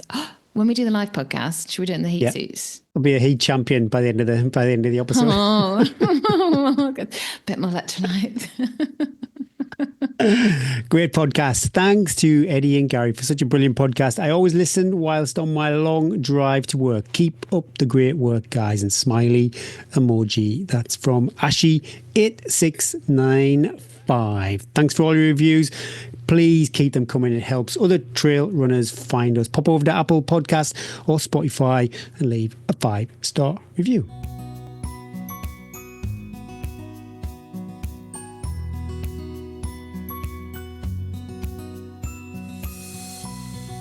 Thanks, Protein Rebel, for bringing us home. Whether you're trying to get a PB or you could be training for your first ultra or first 5K, Protein Rebel products are easy to digest with no artificial additives, providing both performance and overall health benefits. If you'd like to try Protein Rebel, you can use the code T15 for 15% off your first order. A delicious package arrived for me today, alongside a package from Marks and Spencer's and 2 pairs of new school trousers, living the dream. I also had a delicious package from Protein Rebel with a little bit more collagen. Got it. This skin, this is pure collagen, this natural red glow. The muscles supported by Protein Rebel protein. And oh my gosh, I need to delve into that magnesium powder as well, because those cramps in the night, they are not good. So I think a bit of magnesium, you'll find that, when you reach my heat champion status, you just really need to make sure you stay hydrated. This week we have 2 head torches from Phoenix to give away. There's a little bit of admin you need to do, but it's literally 5 minutes. Pop over to Instagram, like the post there, share the post to your stories, follow @TNTrails, follow @PhoenixLightUK, and in the comments, tag a friend who you are loving lighting up the trails with. I love lighting up the trails with you, Gary. There's 4 things you need to do there. You can do it, guys. The competition closes at midnight on the 30th of April, 2025. The competition is for Instagram only. 2 winners will be contacted by direct message, UK only. And it is for Instagram only. I've seen some people on Facebook. I've seen some Facebook too. Oh no, guys, come on. Go to Instagram, guys. Go to Instagram. Oh, you're going to have a really exciting week. I'm just going to live in FOMO while I just make toasted sandwiches and ferry kids to and from I'm off the lakes camps. again. We're off to the lake. Well, hopefully we're off the lakes again. It's race day for everybody else. Ooh, Aaron, Reese and Robbo are doing the Newlands Memorial Fell Race. And I think it's the English Champs Fell Race too. There's going to be 750 people on that start line, all hurtling up the Newlands Valley. I can't wait. I'm going to do a solo venture. I think I might do the route, but set off a bit earlier and maybe drop down into Honest Slate Mine, restock on some supplies, get some snacks, and then go back up Dalehead and see the runners as they come into Newland. And the heat training, that begins. It's Wednesday now, so spoiler, I have already started. I've done a few sessions and it is a super interesting experience. And I'm quite pleased that my initial reservations of the hurdles were just me being super self-conscious. Can I wear this heat suit when I'm running around the street? It's not a heat suit. All people see is basically me and my waterproofs. That's what it looks like. So they must be thinking, what the hell is this guy? You must look like 10 ton Tessie. How many layers you got on? 3 layers. So I've got some like compression tights or jogging bottoms and a long sleeve top. Then I've got this sauna suit, which is like reflective on the inside. And then over the top of that, I've got some waterproof tights and a waterproof jacket and that. Then a beanie, like a beanie and gloves. Guys. And we've got the invites for the 2026 Northern Traverse. So I just got to think about the logistics. Am I going to sleep on the floor in St. Bees, get the bus from Robinhood's Bay over to St. Bees? I just need to work that side of things out. Honestly, I think that's the least of your worries. I'm going to crush it. That's what you're worried about. I said to Gary before we started recording, if I enter, there's still a few need to ask. I need to ask permission first. If I enter, my whole training plan is going to be based around a picture of him destroying Gary. I can't believe Gary it. By double-digit hours, 10 hours. Should have a sweepstake. I want to showered, changed, and be back at the bottom of Robin Hood's Bay when I clap you in. That's all I want to do. We should have a sweepstake, see what the listeners think, what the finish times are going to be. It's dangerous. I don't want to go there. I just want to take you down. I want you to look at the map and me to be finished and you to be at Lordstones. So what was you finished last year? Was it Tuesday you finished, wasn't it? Last time, I can't remember. Tuesday morning. Oh, I don't know. It was very slow last year. You can only improve on last year's performance, can't you? There's only going up. Let's hope. You've got until Wednesday. Like, is it midnight on Wednesday? It's quite. Don't worry, Gary. I'm sure you'll make the cutoffs. We're only joshing. We'll hold hands and skip the whole way. I love you, Gary. Don't believe it. She will elbow me off the trail. Don't believe it. Too right. Ennerdale in stab me with a poles. Sabotage my nutrition. Where's my drop bag? Oh, Eddie said you didn't need it. It's gone on the van already. Wow. What are you up to? Holidays? Oh, not proper holidays. Not holidays. These are not holidays. This is called the juggle of staring at my screen while kids appear with handwritten notes over the top going with tick boxes of what they're allowed to do. And it says point to the box of what. And it's got 3 or 4 options. And I think you can guess what the options are that they want to do. They want to watch TV. They want to eat snacks. They want to go somewhere, or they want me to arrange something, or they've arranged something with some chart. Can you take me to so-and-so? Press button to activate. Anyway, I love it. It's lovely for them to be at home, and we've been so blessed with the weather, haven't we? So no fun times, no lake trips ready. I'm thinking my next experiment, because everyone's jumped on the heat training now. I'm old school. I'm done that. I'm going to move on now, and I'm going to try some double threshold days, Gary, and see. And shall we do one of those thresholds in the heat suit? Let's just see how go with it. I wonder if the Ingebrigtsens do them in a heat suit. I bet they do. So I need to do a bit of research into how I would do that. But I thought, while I can't get out and do the volume that I love, let's use my time. But I can do an hour on the treadmill in the morning or an hour in the evening. So we'll see. I'll do a bit of reading about it, see if I can make I'll be a heat champion this time next week. You will not be a heat champion. Yeah. You will it will take, if you're a heat champion next week, I'll Screenshot. I won't be, because it'll mess up London, won't it? You could bury yourself. If you weren't training, if you were like, say, off season, you could completely bury yourself and do it for, say, 10 days solid. You'd be a heat I've champion. got somebody doing it next week for 10 days. And we're going to go for it. We're doing it for 10 days. But it's got to be, you're all in.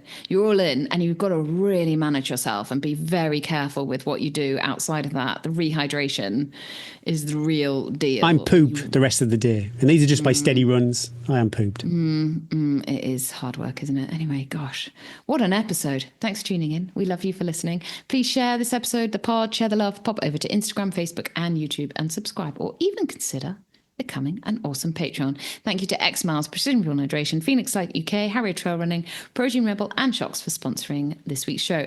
Here are the discount codes: T15 2025 for Shocks, T15 for Protein Rebel, Tea Time 2025 for Precision Fuel Hydration, and T10 for Harrier Trail Running. Thank you to our partners and patrons too. We couldn't do this without you and your ongoing support. Let the trail rise to meet you and the wind always be on your back. Be kind to your future self. Breathe and believe, and progress, not perfection. My name is Gary Thwaites. And I'm Eddie Sutton. And that was episode 116 of the Tea and Trails podcast.